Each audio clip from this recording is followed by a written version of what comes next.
خوش آمدید خوش آمدید اے زائرون خوش آمدید سفر عشق حسین سفر عشق حسین سفر عشق حسین اعوذ باللہ من الشیطان الرجیم بسم اللہ الرحمن الرحیم انا للہ و انا الیہ راجعون انا لقتل الحسین حرارۃ فی قلوب المؤمنین لا تبردوا ابدا۔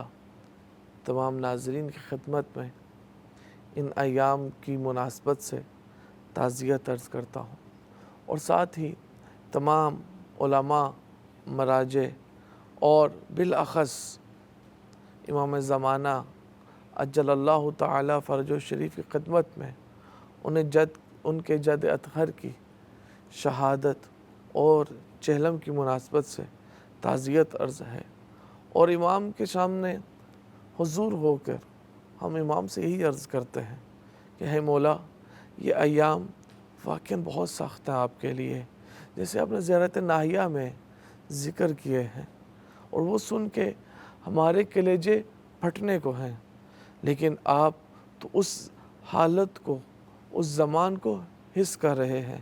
مولا، ہمیں توفیق دیں کہ ہم بھی آپ کی رقابت میں، آپ کے ساتھ آ کر، آپ کے ہمراہی میں اس درد کو محسوس کر سکیں، اور آپ کے ساتھ مل کر انتقام خون حسین کو لے سکیں۔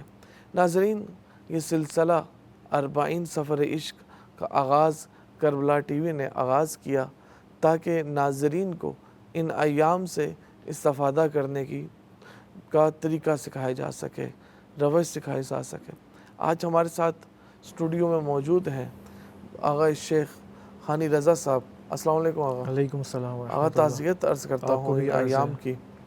واقعاً اگر ہم ان دنوں کو حس کریں، اور صرف ان حس ہی بہت سخت ہے آغا، اور کیا حال ہوگا ان کا جو اس سفر میں ان ہستیوں کے ساتھ تھے جن کے اوپر یہ ظلم گزرے۔ حضرت زینب اولیاء کا کیا حال ہوگا ان دنوں میں، امام زمانہ کا کیا حال ہوگا، سید الساجدین امام باقر علیہ السلام کا کیا حال ہوگا، خانہ اہل بیت کا کیا حال ہوگا۔ آغا، مجھے یہ بتائیے کہ ہماری ایک بیت کل بات ہو رہی تھی 40 کے حوالے سے کہ امام زمانہ جب ظہور کریں گے تو امام اپنا تعارف جس ہستی کے نام پہ کرائیں گے وہ حسین ابن علی ہے، اور بہت ہی سخت اور عجیب الفاظ ہیں امام کے کہ میں اس کا بیٹا ہوں جس کو پیاسا شہید کیا گیا، میں اس کا بیٹا ہوں جس کو غریب الوطن شہید کیا گیا۔ امام کا یہ تعارف کرانا، اس کی کیا وجہ ہے؟ جیسے کہ آپ نے بتایا، تو میں چاہوں گا اس کو تھوڑا سا اور آج اب ہمارے ناظرین کے لیے واضح کریں کہ آیا یہ ربط جو عاشوراء اور 40 کا ہے، اور جو خود امام زمانہ اور امام حسین کا ہے، آیا یہ روایات میں کہیں اور بھی اس کا ذکر ہوا ہے کہ نہیں؟ انشاءاللہ۔ بسم اللہ الرحمن الرحیم۔ اللہم کل ولیک الحجۃ ابن الحسن صلواتک علیہ وعلی آبائہ فی هذه الساعة وفی کل ساعة ولیا وحافظا وقائدا وناصرا ودلیلا وعینا حتی تسکنہ ارضک طوعا وتمتعہ فیہا طویلا اللہم صل علی محمد وآل محمد وعجل فرجہم۔ ہم ہمیشہ کی طرح حضرت زینب اولیاء کی خدمت میں اپنا سلام پیش کرتے ہیں، امام سجاد علیہ السلام کی خدمت میں اپنا سلام پیش کرتے ہیں۔ خصوصاً یہ وہ ایام ہے کہ تمام عشاق کربلا اس وقت کربلا کی طرف گامزن ہے۔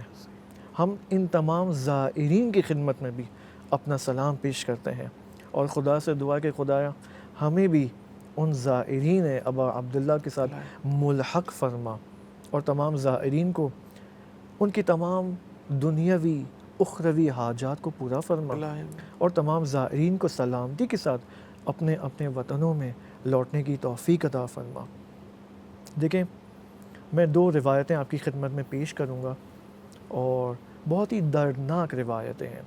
یہ وہ مصائب ہیں کہ صرف زمین والے نہیں بلکہ آسمان والے بھی گریا کرتے ہیں، خصوصاً ملائکہ اعظام علیہم السلام۔ دیکھیں جب روز عاشور کا واقعہ پیش آیا تو ملائکہ نے گریا کیا، شدید گریا کیا، اور خدا سے کہا کہ اے خدایا یہ ظالمین تیرے حسین کے ساتھ کیا کر رہے ہیں؟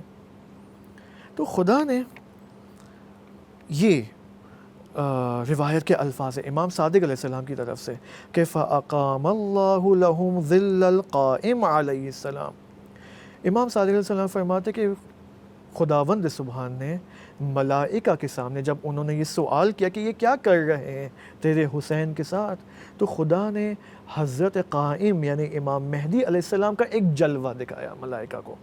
اس کے بعد وقال یعنی اللہ سبحانہ و تعالی نے فرمایا بہذا انتقم لہذا، میں اس کے ذریعے اس کا انتقام لوں گا، مہدی کے ذریعے، قائم کے ذریعے اس حسین کا انتقام لوں گا۔ اچھا، یعنی یہ پہلے سے اللہ کی ایک پلاننگ ہے در حقیقت انتقام خون حسین کے لیے۔ یہاں پر ممکن ہے کوئی سوال کرے کہ کیا وجہ ہے کہ خدا اس طرح سے پلان کر رہا ہے؟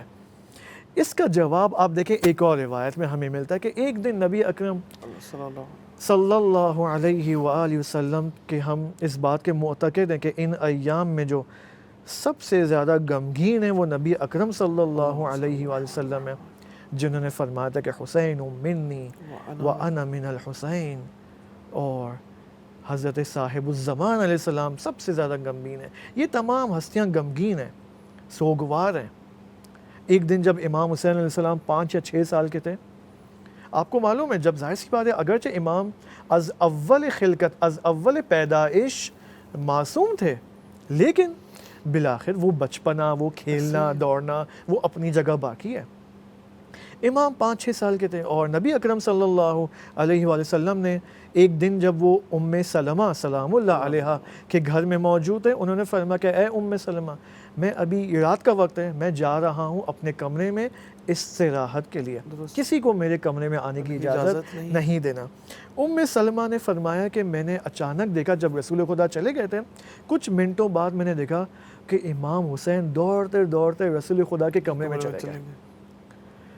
فرماتی کہ میں نے پیچھا کیا اور میں پہنچنے میں مجھے دیر ہو گئی۔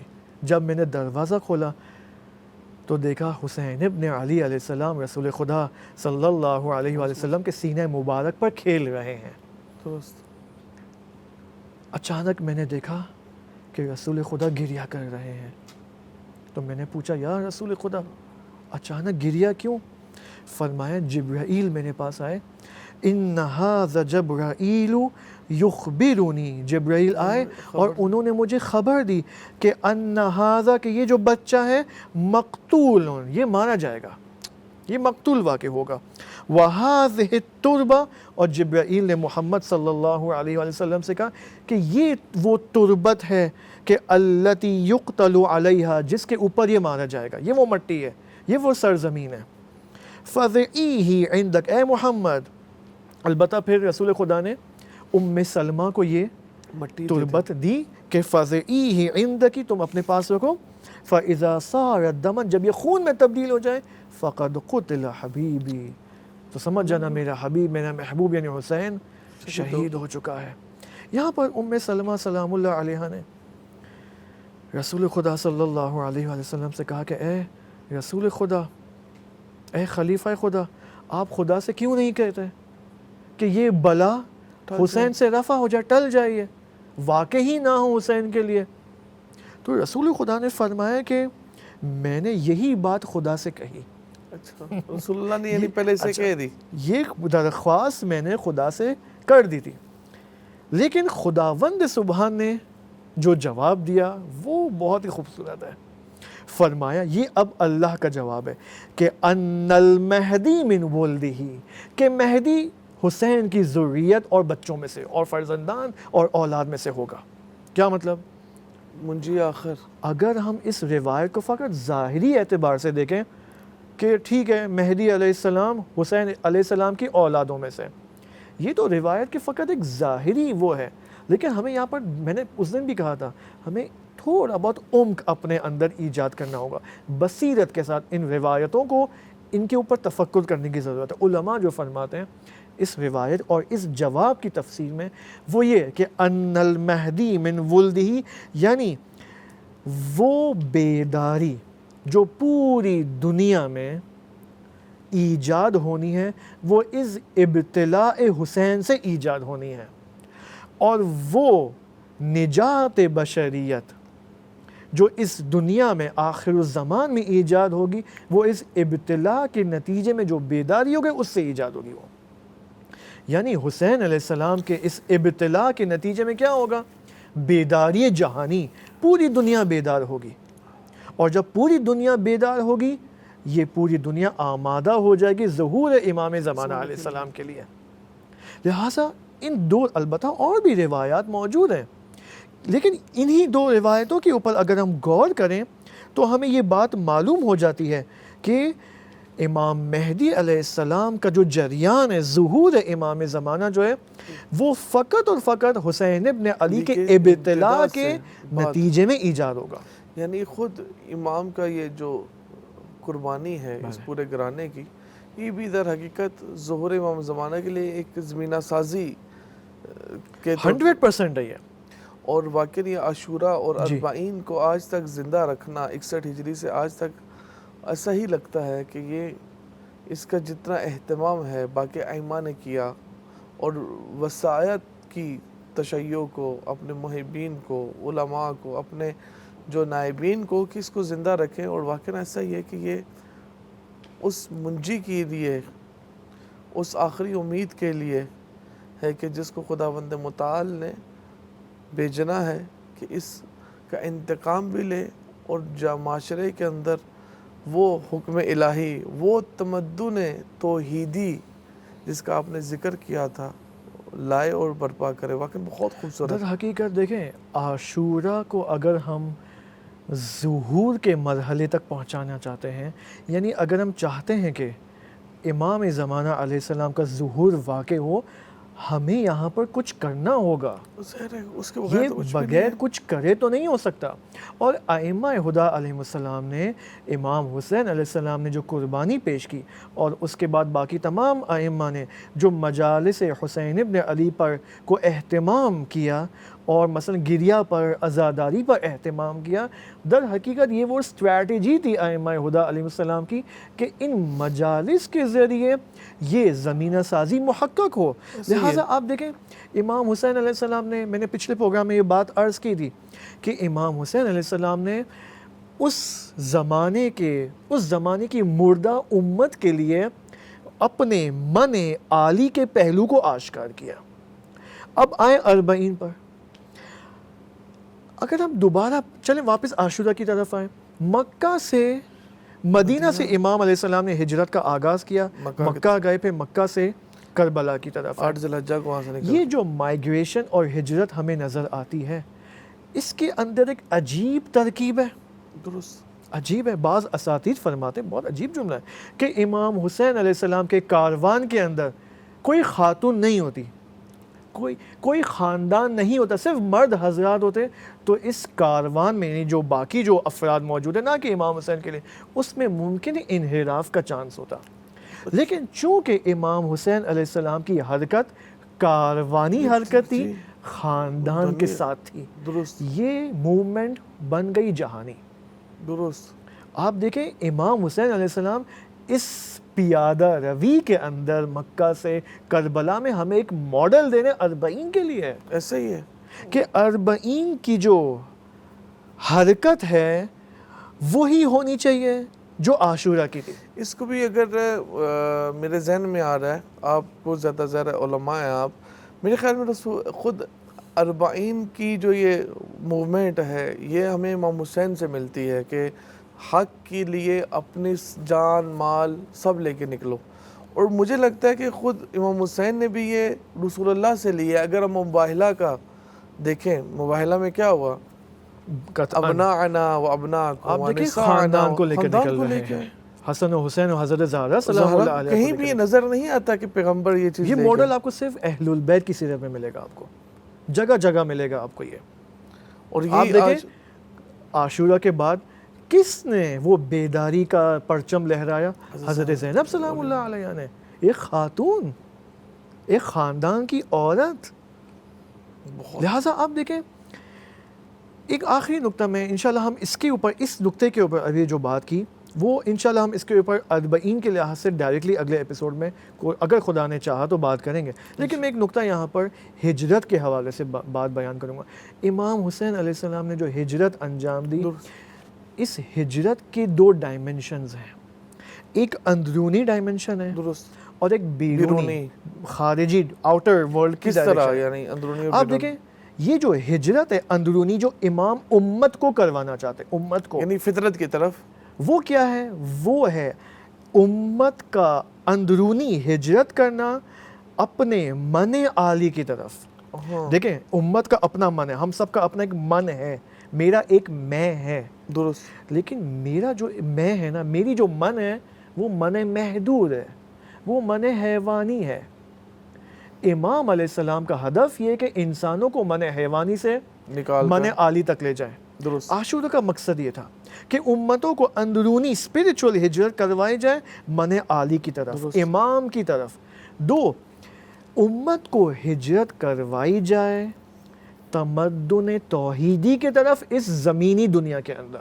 احسن. کیونکہ یہ جو اندر جو من عالی ہے، اس کا آؤٹر شیپ کیا ہوگا، اس کا خارجی دنیا میں یہ نظر آنی فزیکل ورلڈ میں کیا نتیجہ نکلے گا؟ الہی تمدن. یعنی وہ کلچر، یعنی الہی تمدن اور حکومت اور کلچر اس من عالی کا جلوہ ہے جو انسان کے اندر موجود ہے. اور یہ نظر آتا ہے اربعین میں، اربعین کے اندر. بہت عالی. کس کے مقابلے میں؟ ممکن ہے یہاں پر حتماً کسی کو سوال کرنا چاہیے کہ کس کے مقابلے میں؟ بات تو یہاں پر حق اور باطل کی ہو رہی ہے. درست.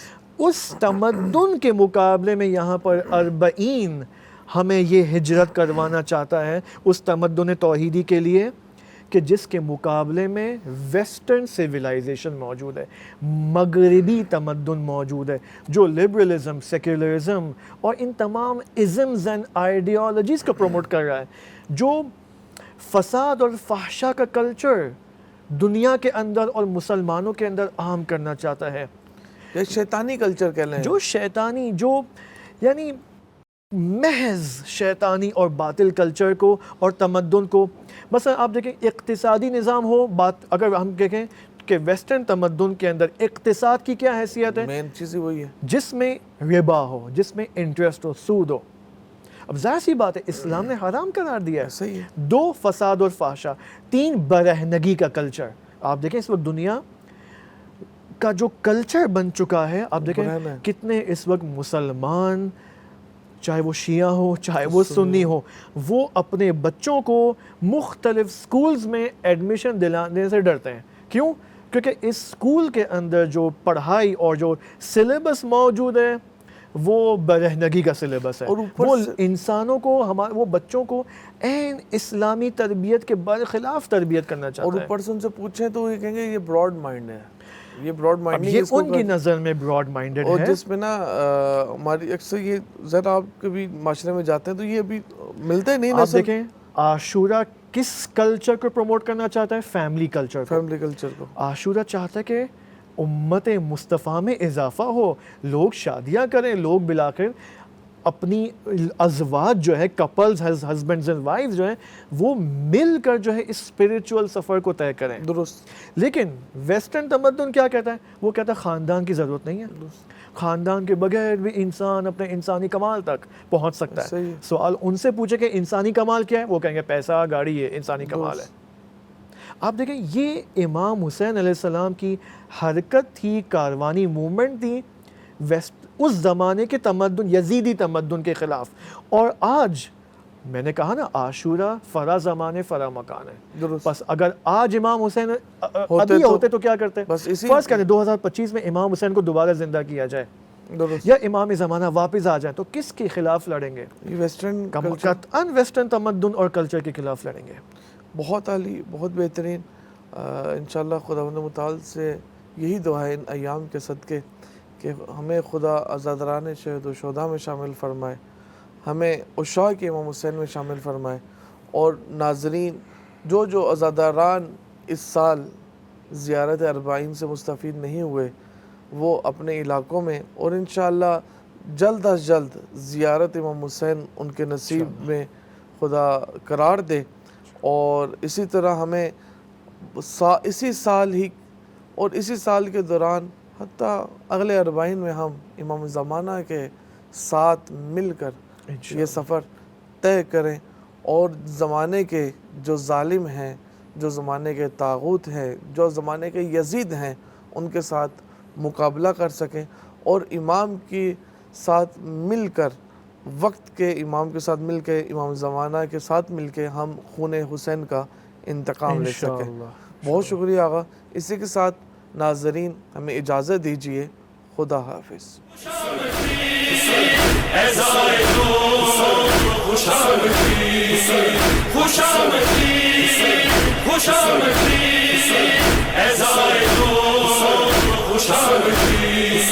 سفر عشق حسین، سفر عشق حسین۔